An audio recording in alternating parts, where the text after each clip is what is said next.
কোরআন শরীফের ভিতরে বলেছেন অনেক প্রাণী এমন আছে যারা তাদের খাদ্যকে সঞ্চয় করে না, খাদ্যকে জমা করে না, আহরণ করে না। সকালবেলায় একটা খাবার খেলো, দুপুরে কি খাবে তার জানা নাই।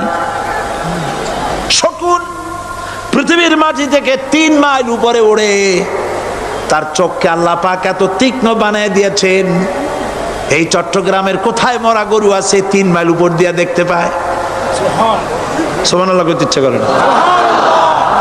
এই প্রাণীগুলি খাবারগুলি কোনো গভর্নমেন্ট জোগাড় করে রাখে নাই, আল্লাহ পাক বলেন সবার খাবার আমি দেই।